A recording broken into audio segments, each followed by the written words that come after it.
profesor y director representante de la Organización de Estados Iberoamericanos para Bolivia, al profesor César Córdoba, quien nos va a presentar una iniciativa que hoy está realizando la OEI sobre el uso de las TIC para la revitalización de las lenguas indígenas. Quiero pedir un fuerte aplauso para César e invitarlo a que reflexione con nosotros sobre esta experiencia.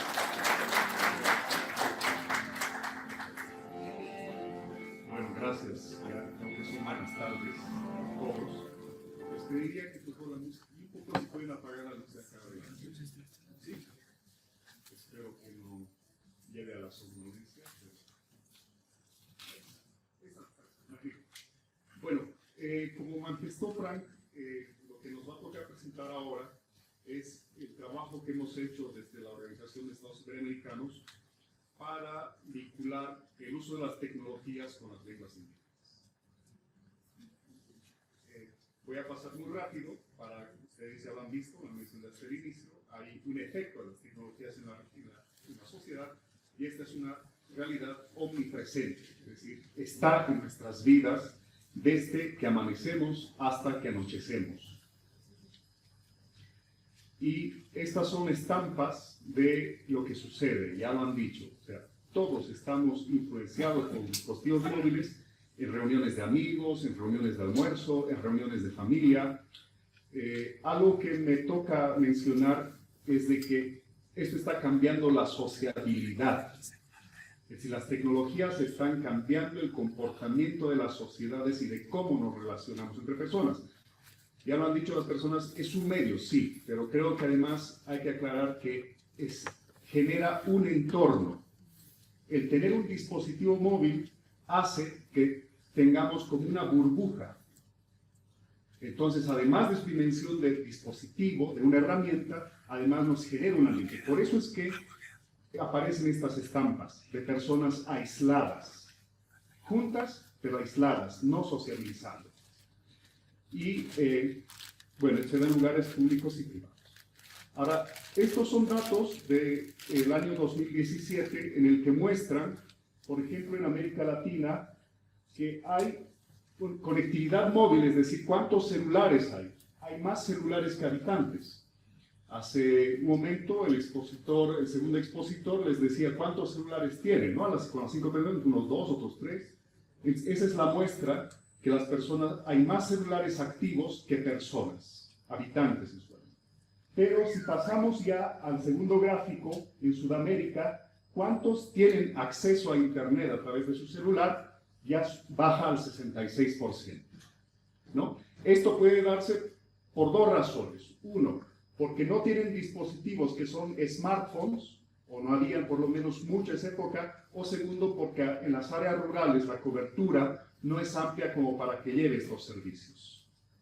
Pero la brecha es más corta si vemos cuántos entran a redes sociales.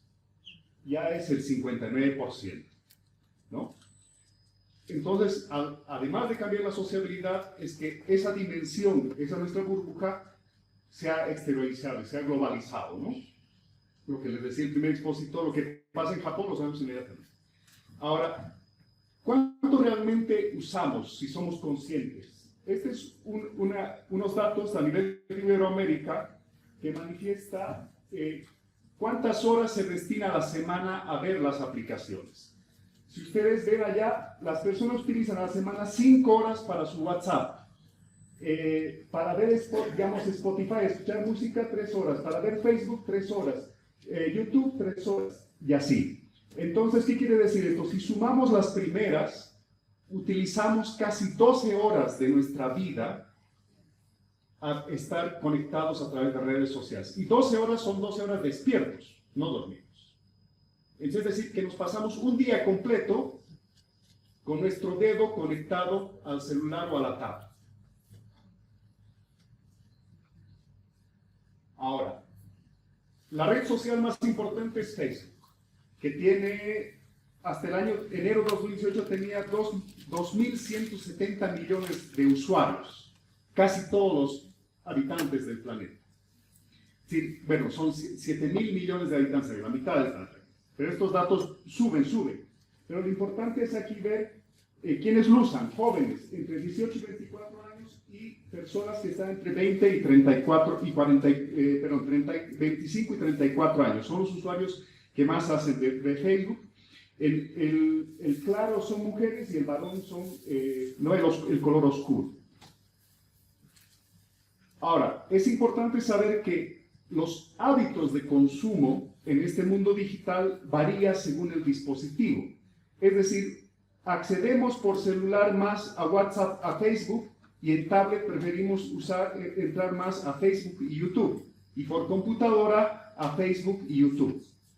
Cada dispositivo nos permite mayor facilidad de acceso a distintas redes, o sea, no es lo mismo. Entonces, en educación, si quisiesen, digamos, tener cierto tipo de trabajo, también hay que discriminar que cada dispositivo tiene privilegiadas ciertos programas, ciertas aplicaciones. Ahora nos preguntamos, a nivel mundial y a nivel de Facebook, ¿cuántos idiomas se hablan? ¿Cuáles son los idiomas que más se hablan? En Facebook los 20 idiomas que más se hablan son estos, ¿no? Incluso llega Facebook a estar en polaco, que lo hablan 19 millones de personas. Es decir, que hacen uso en polaco Facebook, ¿no? Y acá no hay ninguna lengua indígena de América Latina, por decir, ¿no? Pero eso no quiere decir que no haya intentos. Los activistas digitales, es decir, jóvenes indígenas usualmente, están tratando de traducir el Facebook a la Aymara, ¿no? Aymara Facebook, ustedes ven ahí. Lo importante es que este trabajo lo están realizando entre jóvenes de Perú, de Bolivia y de Chile, con una metodología que Facebook ha definido. Pero aquí, ¿cuál es el reto? El reto es que hay que traducir 24.000 palabras para que el Facebook pueda estar en Aymara. Y aquí aparece una limitación. Las lenguas indígenas, o las lenguas originarias, no solamente de Bolivia, de todo el mundo, no pueden estar en ese nivel. ¿Por qué? Porque son lenguas muy antiguas, que tienen términos usualmente para expresar temas de la sociedad en común, de la vida social en común, pero no para expresar cosas modernas o de futuro. Entonces, ¿cuál es la limitación? No hay palabras para decir celular, tablet, USB, proyector, micrófono. Hay que prestarse del castellano o de otro idioma. Entonces, esto lleva a que hay que crear neologismos. Esa es la limitación de las lenguas indígenas, de por qué aún no están en Facebook. Pero también se está haciendo un trabajo, aunque algunas personas menosprecian este espacio. La Wikipedia es un espacio privilegiado para hacer el rescate de conocimientos. Y por lo menos en Sudamérica hay Wikipedia en Aymara, en quechua y en guaraní. Pero aquí el gran problema es de que tienen que escribir artículos en esos idiomas. Y usualmente las lenguas indígenas, muchas personas las hablan, no sé aquí cuántas hablan algún idioma de Bolivia, una lengua originaria. Levanten la mano, por favor. 2, 3, unas 10. ¿Saben escribir en ese idioma? Pero ¿saben escribir según el castellano o con las normas de la Aymara? Ya son muy pocas. Lo que usualmente sucede es de que las personas, los nativohablantes, saben hablarlo, pero muy poco escribirlo o no saben escribirlo. Entonces, ese fenómeno, técnicamente, ¿cómo se conoce? Que son analfabetos en su lengua. Pero para escribir en Wikipedia hay que saber escribir en ese idioma. Esta es otra de las limitaciones que se enfrentan las lenguas indígenas, pero lo importante es que lo que ya está en Wikipedia se puede acceder a ellos a través de códigos QR, ¿no? Las bibliotecas hoy en día ya no son lugares físicos, pueden estar en cualquier lugar, en cualquier pared de la calle, un libro, una información con códigos QR, como se ve en la foto ahí. Ahora, ¿qué pasa con la vitalidad de las lenguas indígenas? Es decir, ¿cuán vivas están? Esta es una lucha de sobrevivencia. Cada año aparece, y especialmente desde el 2012 salió un libro que es producto, una síntesis de investigaciones que ya dicen, y se titula La muerte de las lenguas, que es de David Crystal. Este autor hace una recopilación de cuáles son usualmente las formas por las cuales van muriendo las lenguas en el presente siglo. ¿No? Bueno, el siglo pasado, pero contemporáneamente. Y luego aparecen debates, usualmente el 21 de febrero de cada año, porque el 21 de febrero se recuerda el Día de la Lengua Materna. Dice, ¿qué está pasando con las lenguas? ¿Es una cuestión de muerte? ¿Es el proceso natural de evolución? ¿Es una cuestión de selección natural? Es decir, los idiomas más fuertes tienen que matar a los más débiles, ¿o es una cuestión de genocidio? Es decir, que nosotros sí, por decisión, no estamos usando esas lenguas, privilegiamos otras. Y hay incluso especialistas, la afirmación de acá abajo, que dice que al finales de este siglo, del siglo XXI, van a desaparecer el 90% de las lenguas del mundo. En el mundo se estima que hay 7.000 a 8.000. Entonces, imagínense, en los próximos, ¿cuánto estamos? En los próximos 81 años, van a desaparecer 7.800 lenguas. Precisamente por eso, o porque creemos que ya no son necesarias, evolución natural, selección natural, es decir, no tienen la suficiente capacidad como para estar vigentes. Un genocidio es que la gente culturalmente privilegia más el castellano, el inglés, otras que sus lenguas propias. Entonces, realmente, este es el gran problema. Ustedes saben que Bolivia es un país plurilingüe, que además esta situación de plurilingüismo ha llevado incluso a estar presente en la Constitución. En la Constitución, Bolivia se identifica como Estado plurinacional a partir de las lenguas. ¿Por qué? Porque las lenguas son la principal seña de identidad que diferencia a las culturas. Sino, ¿de dónde creen que aparecieron las 36 nacionalidades? Porque habían 36 idiomas identificados. ¿Qué quiero decir? Que los idiomas tienen una relación muy íntima con la forma de ser de las sociedades. En el caso, todos ustedes son mayores, seguro ya recordarán en el censo, habían dos preguntas en el último censo. ¿Con qué nacionalidad se autoidentifica? Primero, y segundo, ¿en qué idioma aprendió a hablar? Que es lo que es este gráfico. Si ustedes revisan, entran al INE y ven las respuestas de con qué nacionalidad se autoidentifica, entre este censo y el anterior ha variado. En el anterior censo, el 63% se identificaba con la nacionalidad y en el último ha bajado al 57%. Pero podríamos decir, bien, ¿qué pasa? O sea, que de pronto en 10 años baje la autoidentificación de pertenencia, es alarmante. Pero más alarmante es saber que el dato de en qué idioma aprendió a hablar.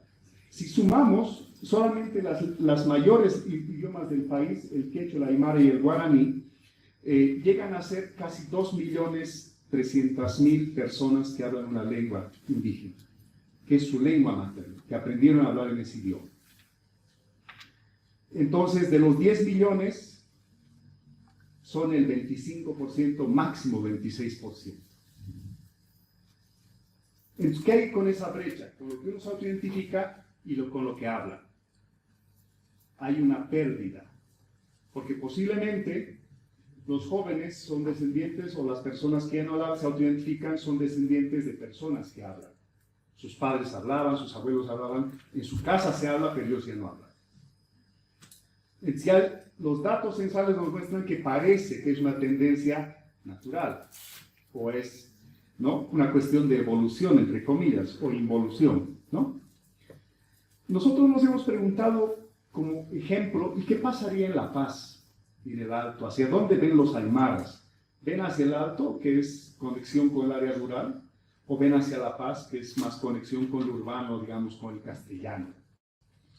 ¿No? Tomando en cuenta los datos del censo, del último censo de los dos municipios, de La Paz y el Alto, Este es La Paz, el Alto. Los dos tienen aproximadamente la misma cantidad de habitantes, 700.000 habitantes. En La Paz, de los 700.000 habitantes, con la pregunta ¿en qué idioma aprendió a hablar?, se identifica que el 10% dice que aprendió primero aymara. Y en el Alto, aproximadamente el 24%. Llama la atención que en el Alto es una ciudad muy vinculada con el área rural, eminentemente de señas culturales aymaras, que la gente, solamente el 24% diga que aprendió a hablar. Les pareciera ser que el Alto, que es zona de migración, de intercambio, es una muestra de la pérdida. O que quizás por vergüenza, que es otro factor, dijeron que no saben castellano. Porque también, esto hay que ser muy conscientes y claros, el hablar, ¿por qué los padres no enseñaban a sus hijos? Para que no los discriminen, para que no les digan indios. Eso es lo que los padres llevan, el estigma de la discriminación, y por eso no han enseñado. Lo que hay que hacer es análisis más en detalle, por ejemplo, el Alto, ¿qué está pasando? Pero el hecho es de que, si ustedes ven estas franjas más delgaditas dentro de ese porcentaje, las franjas más claras, en La Paz esto, y en el Alto esto, entre el grupo de los que aprendieron a hablar en aymara, es el grupo que está entre 15 y 29 años, es decir, que son jóvenes. ¿Y por qué hemos hecho una discriminación de los jóvenes? ¿Por qué? Nos hemos preguntado, ¿estos jóvenes podrán transmitir su lengua materna a sus hijos? ¿Tienen el ambiente, el entorno favorable para transmitir? Entonces aquí ya muestra realmente la tendencia aún más negativa de pérdida. O sea, estos son los jóvenes aymaras que aprendieron a creer con sus padres. Y en el Alto lo mismo. Podríamos creer que el aymara, que tiene 1.000.000 y tantos mil hablantes, es un idioma fuerte, o el quechua. Pero los datos demográficos nos dicen que se están perdiendo. Nuestras estimaciones son de que en unos 10 años a 15 años en La Paz va a desaparecer el aymara si no se hace nada. En la ciudad de La Paz. Y en el Alto, unos 20 años. Ahora, a nivel internacional se construyen escalas, porque esta es una preocupación mundial. No solamente se pierde en Bolivia, se pierde en todo el mundo. Ya he dicho, están en riesgo más de 7.000 lenguas. La UNESCO en el año 2003 construyó una escala que va desde el número 5, que no corre peligro, así, 4 vulnerable, 3 claramente en peligro, 2 seriamente en peligro, 1 en situación crítica y 0 extinta, es decir, que ya no existe. Pero ¿cuál es el criterio para diferenciar cada nivel? En el nivel que no corre peligro, manifiesta es que esa lengua es utilizada por todos los grupos de edad, es decir, todos lo hablan, ¿no? Vulnerable, que se utilizan, pero los niños solamente lo utilizan en ámbitos restringidos. ¿Qué quiere decir esto? Solo en su casa, solo con sus parientes, solo con sus amigos, con su entorno cercano. Es decir, no lo usan en el colegio, no lo usan en lugares públicos, no lo usan en los medios de comunicación, no lo usan en otro lugar. Entonces ya, ¿no? El número 3, claramente en peligro, que solamente son utilizados por los padres, ya no lo utilizan los hijos. Número 2, seriamente en peligro, ya lo utilizan solo los abuelos. En situación crítica, lo utilizan solo los bisabuelos.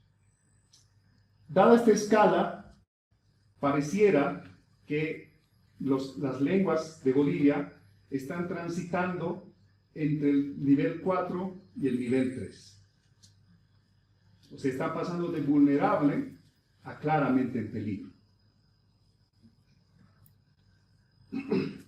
Hay otras instituciones que han desarrollado escalas más precisas pero no solamente con criterios demográficos, es decir, de edad poblacional, sino con criterios sociolingüísticos. Y más o menos han tratado de equiparar su escala a la internacional, pero han dado, y son los mismos 6 niveles que, digamos, podía ser. Pero aquí incorporan otros criterios, ¿no? Por ejemplo, en el nivel que no corre peligro, en cierto sentido, el morado, el que está arriba, se hace un uso institucionalizado, más allá de la comunidad del hogar. ¿Qué quiere decir? Es decir, se utiliza en los medios de comunicación, la educación es una lengua indígena, los juicios son una lengua indígena, los trámites administrativos son una lengua indígena. Es decir, son sociedades bilingües, ¿no? Esas son de uso institucionalizado de las lenguas. Luego, hay otras que posiblemente no tengan ese nivel de uso, pero tienen un alto desarrollo literario estandarizado. ¿Qué quiere decir esto? Que se hace mucha producción escrita, en prensa, en revistas, en libros, en esos idiomas. Aunque no necesariamente se los use oficialmente en medios de comunicación, en escuelas, en trámites administrativos, trámites bancarios, trámites judiciales. Pero eso quiere decir que tiene que haber gente que se dedique a escribir en esos idiomas y que escriba mucho, que haya mucho material escrito en esos idiomas. No parece ser el caso de nuestras lenguas todavía. Uso vigoroso, que dice que está estandarizada la lengua. Es decir, bueno, no se produce mucha literatura, pero sí las reglas gramaticales, ortográficas, de estilo, están definidas y se usan. Ya les dije, para el caso boliviano, muy pocos saben escribir en su lengua materna. Usualmente los profesores. Pero si uno pregunta alguna otra profesión, difícilmente sabe escribir. O usan el castellano y tratan de escribir según el castellano esa lengua, ¿no? Tratan de prestarse la competencia de escritura castellana para escribir. Y ahí, claro, hay debates. Hay un debate aquí clásico en Bolivia entre el Ministerio de Educación, que es la instancia que norma, pero en la UNSA tiene la carrera de lingüística que dice que hay que escribir de otra manera. Nosotros hemos visto que ese es un falso debate, que en realidad perjudica a la lengua. ¿Por qué? Porque en tanto no decidan cómo se escribe, la perjudicada es la lengua, nadie la escribe, o todos tienen miedo a ser criticados del uno o del otro lado. ¿No? Bueno, el quechua en ese sentido ha avanzado más, el guaraní ha avanzado más, pero son 3 de los 36 idiomas. En el último dato, hubo el lanzamiento del Año Internacional de las Lenguas Indígenas, hace 2 semanas, se manifestaba que de los 36 idiomas solamente ya 34 pueden ser identificados. Y de los 34, 3 ya están realmente muriéndose. Ya hay 3 hablantes, un hablante. Bueno, vamos a seguir. En problemas, que es el color amarillo, ¿no? Que la transmisión intergeneracional está en riesgo de ruptura, es decir, que los padres ya no están enseñando tanto a los hijos. Ese parece más el caso de nuestras lenguas, ¿no? Por los datos que les he mostrado. Las moribundas, es un criterio interesante. Solo la hablan los mayores a la edad fértil, es decir, los que ya no pueden tener hijos. Ya no van a poder transmitir a nadie. Y las lenguas extintas. Entonces, estos criterios parecen ser mucho más sociales, mucho más ricos para poder entender la vitalidad, la situación de las lenguas.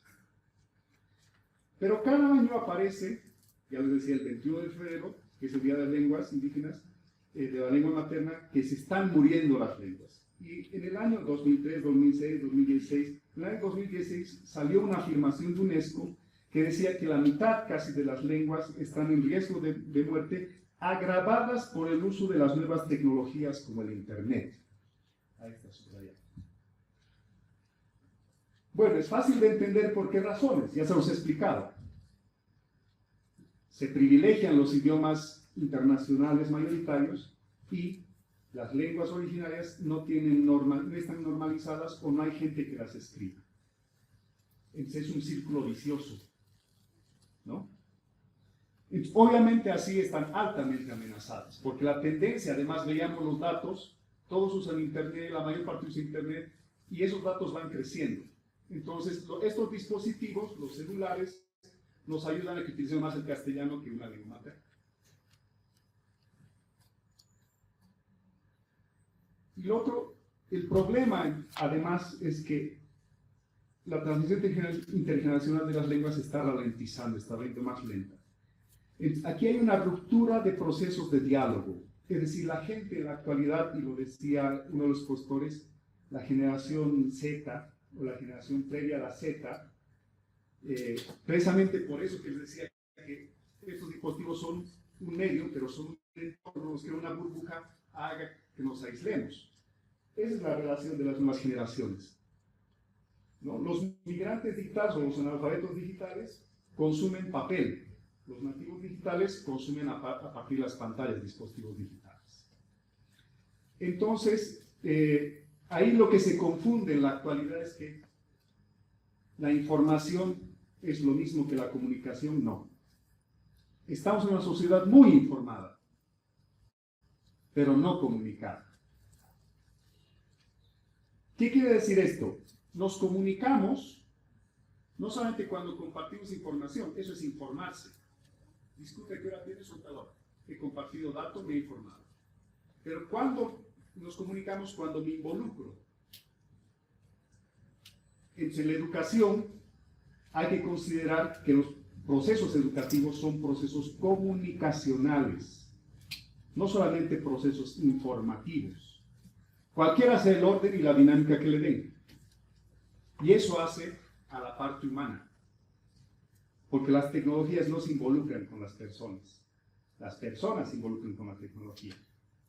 Entonces, unidireccional, no es bidireccional. La comunicación es bidireccional. Tiene que haber capacidad empática de ambas partes.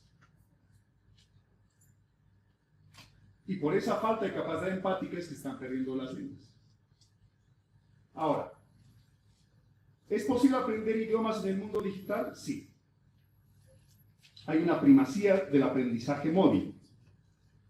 Se reconoce que el mundo es multilingüe, se reconoce el potencial de los dispositivos móviles para hacer muchas cosas, entre ellos el aprendizaje, por tanto se crean aplicaciones para el aprendizaje. Ahí están una de las más famosas, Duolingo, Babel, Memrise, Busuu. Muchas de esas son gratuitas a cierto nivel, luego de paga, pero por ejemplo, Duolingo es totalmente gratuito y uno puede aprender cualquier idioma que quiera. Además, hay que considerar que existen asistentes virtuales que pueden estar en distintos idiomas. Y eso está en la palma de sus manos, en sus celulares. En algún caso se utilizan Windows, se llama Cortana. Si utilizan dispositivos iPhone, se llama Siri o Siri. Y si utilizan Android, es el Google Now, ¿no? Que es el micrófono. Ustedes, por ejemplo, presionen, pregúntenle algo, va a buscar por internet respuesta y les va a dar la respuesta. Es decir, le reconoce la voz. Y eso ha hecho que hayan dispositivos sin conexión que permiten romper las barreras del idioma, que son traductores inmediatos, sin conectividad a Internet.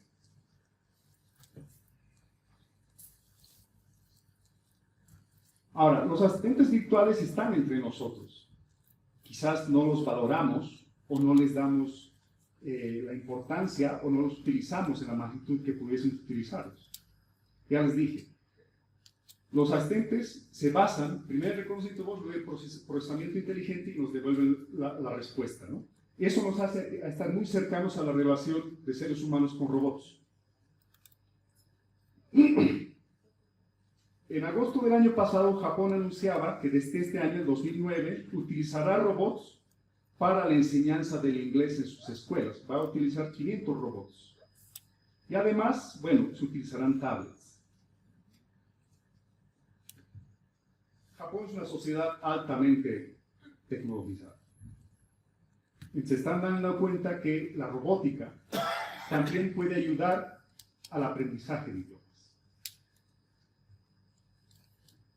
Coincidentemente, En Bolivia, nosotros hemos desarrollado una experiencia de generar asistentes virtuales para el aprendizaje de lenguas indígenas. Espero que el video se vea bien.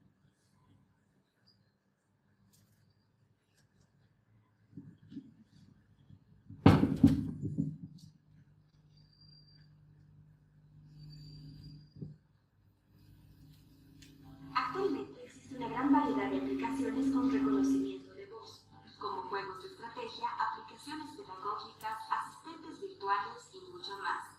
Sin embargo, pocas de ellas hacen uso de las lenguas originarias. La Organización de Estados Iberoamericanos para la Educación, la Ciencia y la Cultura, OEI, a través del proyecto Campos de TIC y Lenguas Originarias, ha desarrollado el servicio de reconocimiento de voz en Aymara, que se encarga de convertir las palabras pronunciadas por el usuario en texto escrito. El servicio de reconocimiento de voz puede ser incorporado en cualquier tipo de aplicaciones.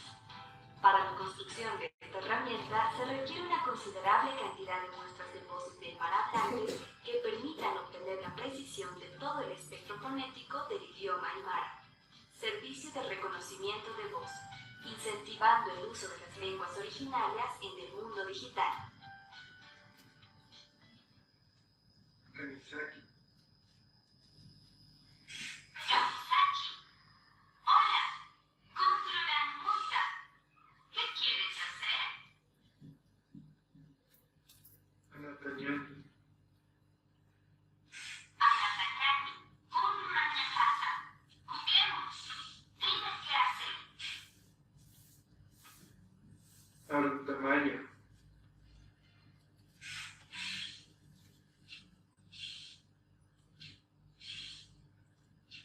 Okatawa.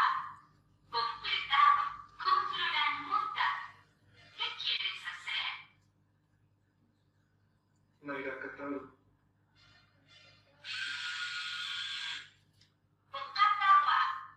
Completado. Kundrugan Muta. ¿Qué quieres hacer? Toko. Janin Amuekti. No entendí. Toktasimaya.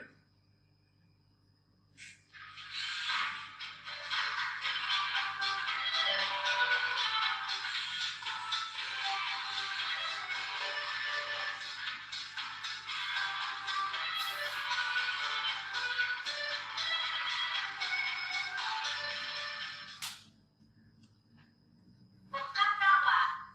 Completado. Kundrugan Muta. ¿Qué quieres hacer?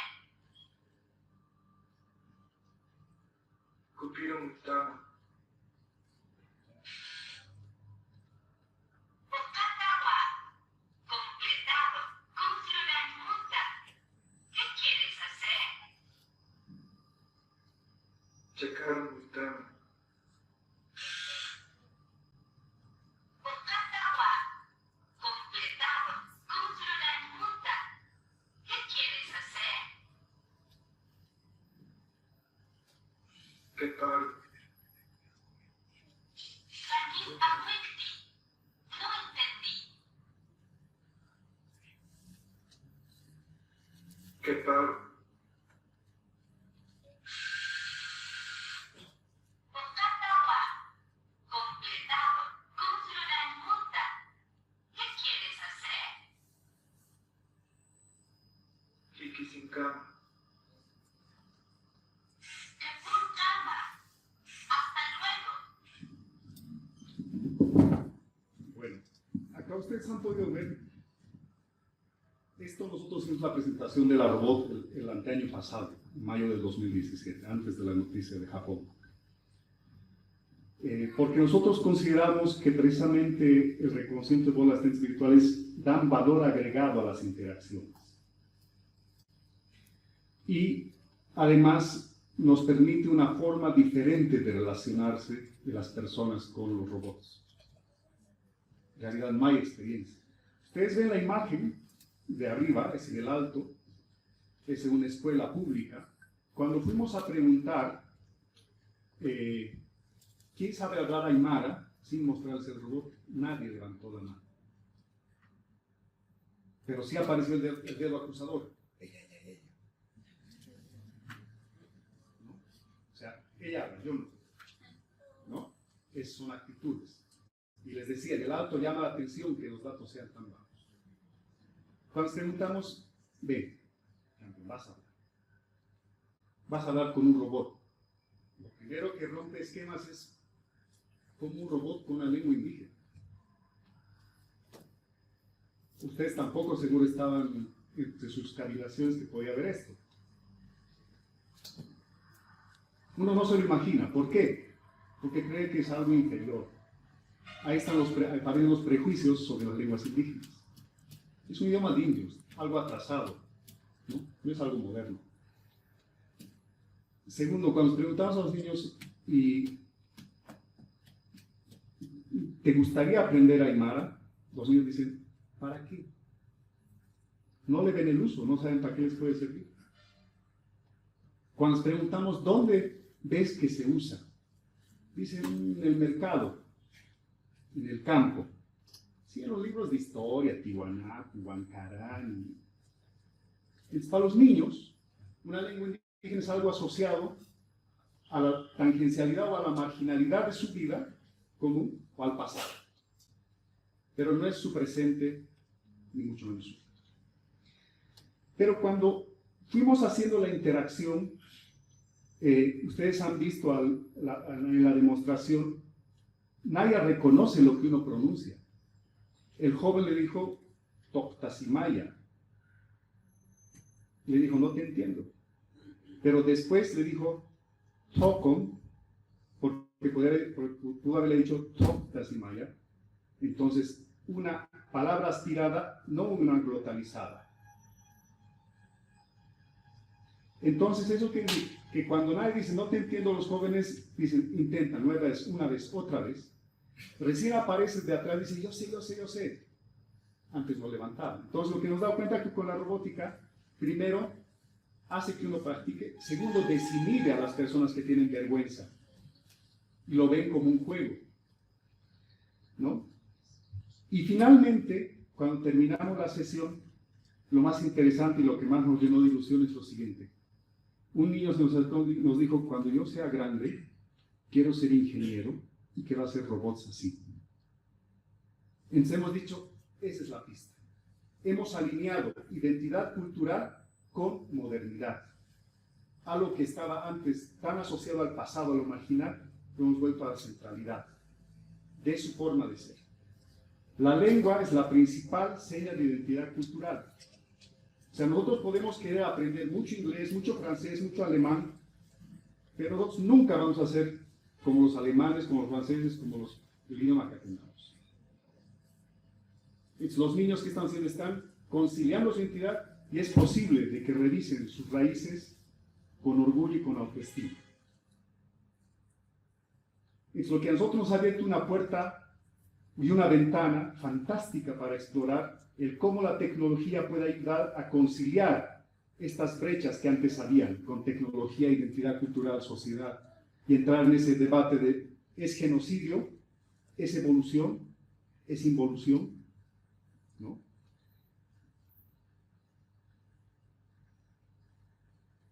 Después, con este mismo reconocimiento de voz, servicio de reconocimiento de voz que da valor agregado a lo que se le aplica, hemos tratado de entrar a realidad virtual.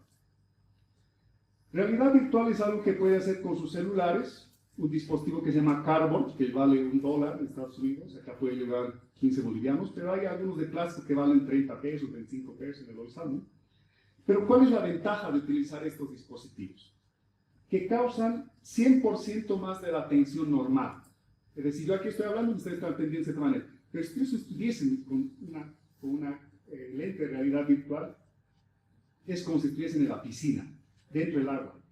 No tendrían que estarse distrayendo por cosas fuera del agua. Pero además, el beneficio es que causa 30% más de retención. Entonces es una herramienta fantástica si se lo aplica al ámbito educativo. Bajo ese criterio, también hemos hecho otros experimentos Este es menos entendible, pero les voy a explicar.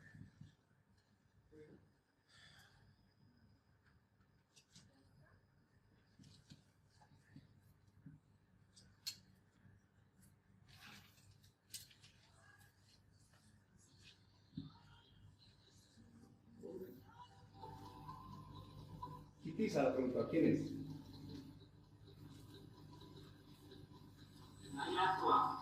Soy yo.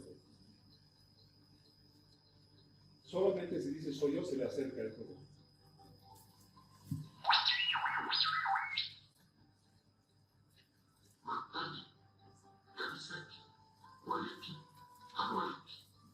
¿Cómo estás? ¿Bien o mal? Y ahí está la respuesta. Se tiene que escoger una de las dos, ¿no? Malik, muy bien.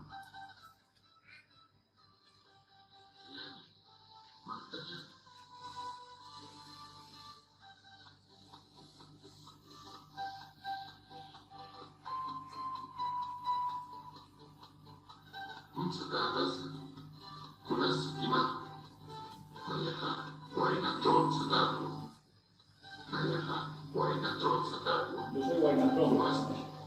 ¿Y tú?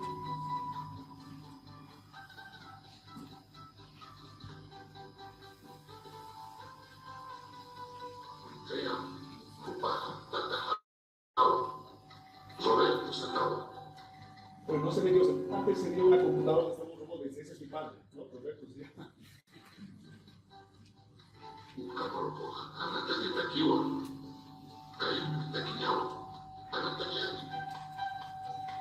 Jugaremos, entonces es una pelota, jugaremos.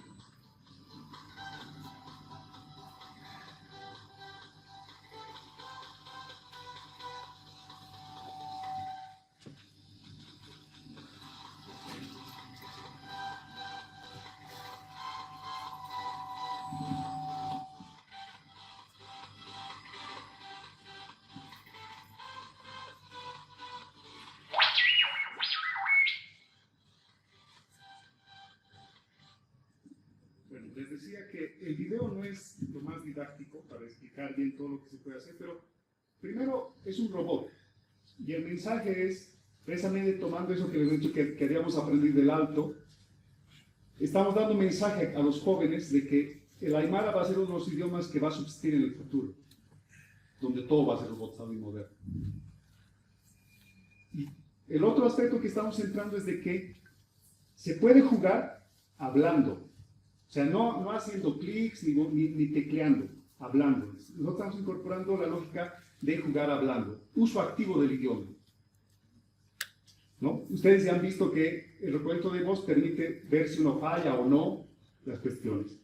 Y esto además nosotros vemos, como les digo, al inicio uno ve primera persona, segunda persona se presenta. En el pasillo nos dice, ese es mi padre, hemos visto tercera persona más adjetivos para describir.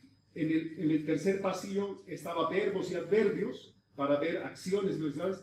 Y en el cuarto pasillo está previsto que el jugador le indique que baile el robot, tenga que bailar. Ya hemos visto con Naira que uno da instrucciones, el robot se mueve, saluda, ¿no? Es posible hacerlo. Pero aquí la diferencia es que es una experiencia virtualmente vivencial. O sea, cuando ustedes se pongan y usen, se van a dar cuenta cuán diferente es de hacer algo como lo hacemos normalmente, ¿no? Entonces hemos explorado hasta ese nivel, digamos, de uso de los recursos tecnológicos para aplicar, digamos, el uso del aprendizaje de las lenguas indígenas.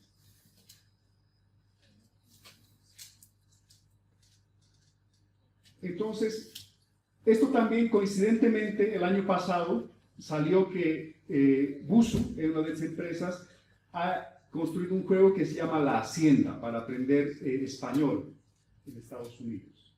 Entonces, grandes empresas dedicadas a esto se están dedicando a hacer esto, pero tampoco nos teníamos conocimiento de esto, ya habíamos comenzado a hacerlo por nuestra cuenta, porque creíamos que había que hacerlo, ¿no?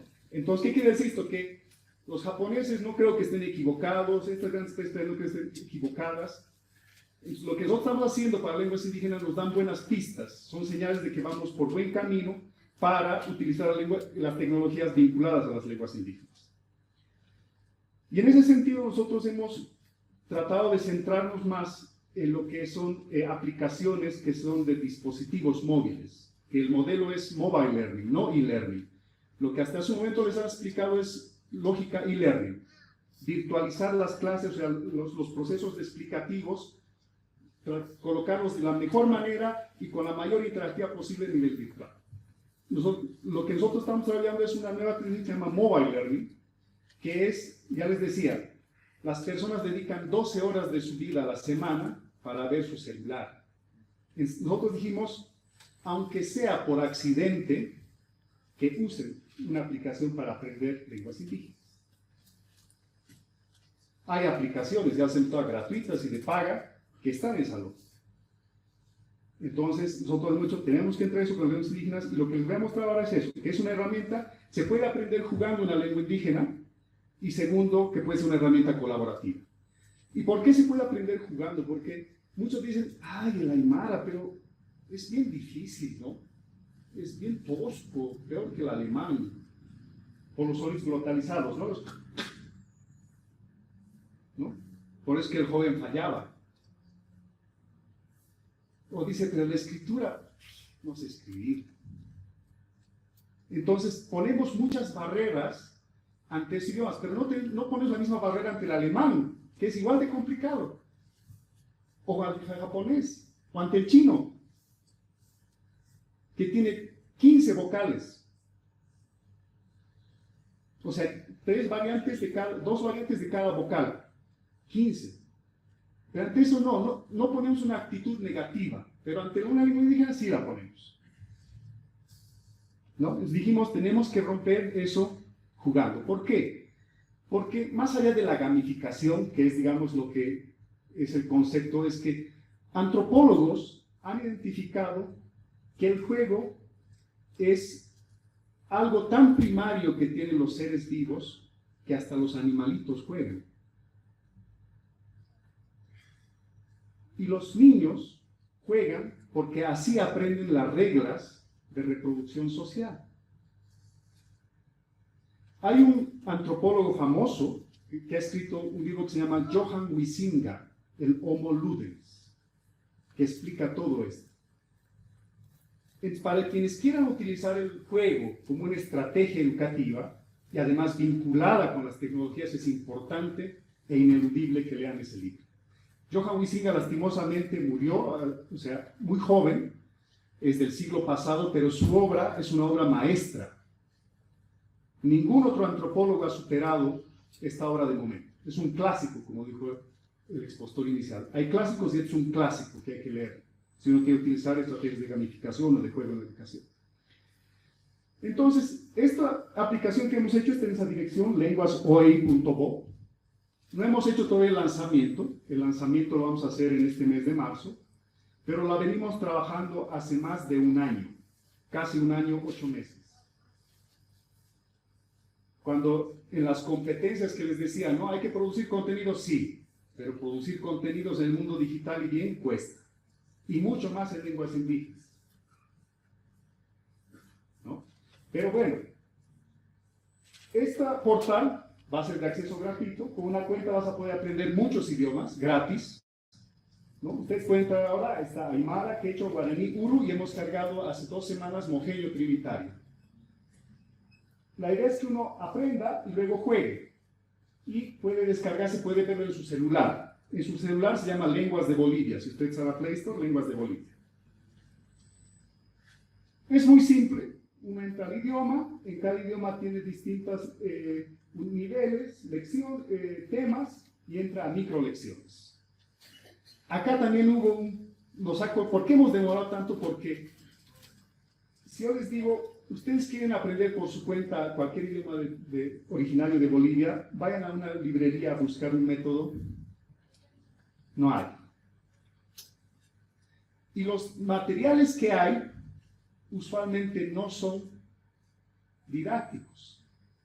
Son hechos por lingüistas para lingüistas. Y eso es bien fácil de darse cuenta.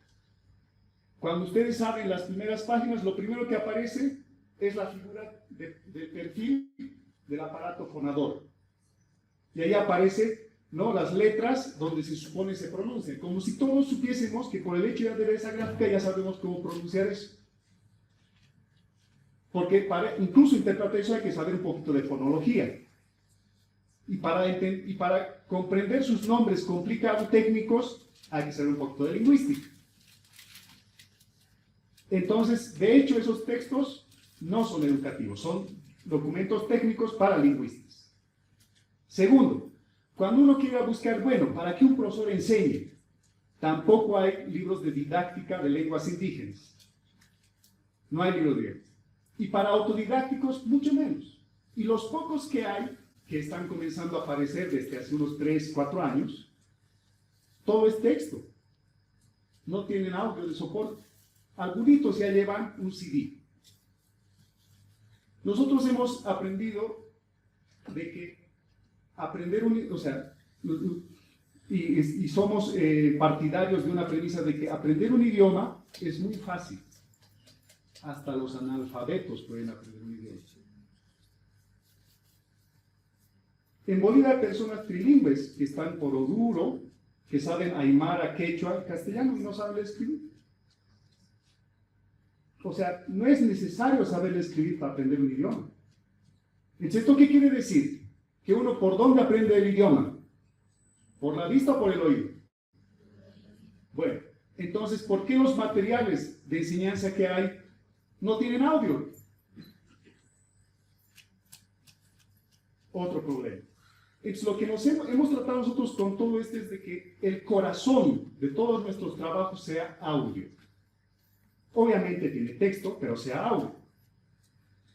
Acá se pueden aprender con técnica de flashcards, o sea, tarjetas informativas, que son informativas de manera general, todos los elementos de asociación semántica, de comprensión activa, de escritura, de traducción. Bueno, ustedes podrán entrar, está ahí gratis, y aquí pueden hacer la prueba. Lo que nosotros podemos hacer es aprendizaje colaborativo. ¿Qué quiere decir esto? Que bueno, uno a nivel individual puede sumar grupos, pero a nivel grupal uno ve a su grupo y ve en qué nivel está. Pero además uno puede ver cuánto trabaja en el día, en la semana, en el mes o de todos los tiempos. O sea, hemos generado un ranking.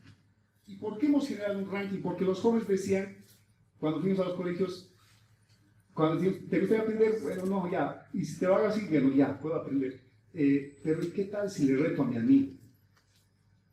Entonces, lo que nos dimos cuenta es que desde pequeñitos los seres humanos tienen un ego. Los mayores tienen más ego, ¿no? Pero los pequeños también, aunque parecen inocentes, tienen su ego. Entonces hemos aprovechado ese instinto natural vinculado al juego para generar competiciones en clubes. ¿Por qué? También quizás todos han debido intentar aprender algún otro idioma. Aprender solo un idioma es difícil. Porque a veces aparecen cosas difíciles y uno se frustra. Y mientras más difíciles van aprendiendo, más se frustra. Si no tiene un entorno favorable, alguien que consultar, alguien con quien interactuar. Entonces, creamos clubes y estos clubes son clubes sociales y clubes académicos. ¿Qué quiere decir? Si ustedes se descargan la aplicación, entran, se instalan, ustedes pueden crear su club para sus amigos o su familia, como Duolingo. Y el que ha creado el club puede generar el torneo de los temas con los textos. Pero eso, digamos, nosotros llamamos como un entrenamiento. Pero los clubes académicos los administramos nosotros. Eso es para que se pueda competir entre cursos o entre colegios o entre oficinas de una misma organización. Y ahí, ¿qué es lo interesante? En todas nuestras pruebas que hemos hecho y experiencias de evaluación, es que ahí se promedia los puntos del club. O sea, no es sumatoria simple de cada miembro, sino es el promedio. Entonces, el miembro del club que no ha hecho, que no ha aprendido, que no ha hecho buenas respuestas, perjudica al club. Entonces, hay una presión para avanzar, ¿no? Este es un caso de uso en un instituto del Alto. Ustedes ven esa clase de Aymara. Alguien decía, no debemos privar los celulares. Todos utilizan celular acá. Todos están aprendiendo. Silenciosa esa clase. Todos atentos. Y cuando no llevan, comparten, ¿no? Comparten o hacen sus pruebas. O sea, la profesora hace pruebas escritas complementarias con los insumos que aprenden en la aplicación. Entonces, hay formas de complementar. Ahora, nosotros en el sistema podemos medir las competencias auditivas, de escritura, de lectura, o sea, cuánto porcentaje está comprendiendo de cada lección. Podemos ver cuál es su primer acercamiento a la lengua. Pero en los torneos, lo que nosotros tenemos, si ustedes ven acá, hay rondas. Y cada ronda tiene hasta tres veces para hacer, y se toma en cuenta el mejor puntaje. Pero nosotros acá podemos, no se ve bien, pero ustedes se descargan con Ángel, en los torneos acá dice el máximo de puntos, de 2.500 puntos, pero en 12 intentos, en 15. Entonces nosotros podemos ver quién falla en qué tipo de tarjetas, de comprensión, de escritura, de asociación semántica. O sea, podemos ver al detalle cómo está desarrollando cada competencia lingüística. Cuando hay torneos, usualmente este pico se dispara, porque hay más interacciones con el servidor. Y cuando no hay torneos, usualmente es los usuarios, cómo se comportan. Esto lo vimos el año pasado. Allá están incluso desde qué países se descarga la aplicación. ¿Cuál es la efectividad de la aplicación? En 3 torneos, esos son los torneos verdes. Este es el triángulo, digamos, de aprovechamiento promedio de todos los alumnos. Si este triángulo lo llevamos al usuario más motivado y al usuario menos motivado, a los obligados a aprender, ¿no? Vemos que los más motivados son los que más reflejan el aprovechamiento. Y son los que, pero a los que no están motivados, están obligados, igual aprenderán. Igual retienen el tiempo. Entonces, lo que hemos construido es una herramienta que permite retener esto. Este es rápidamente en qué partes del mundo, en Aymara, Quechua, Guaraní, los profesores dicen que están aprendiendo. En Bolivia hemos hecho una competición en Sucre.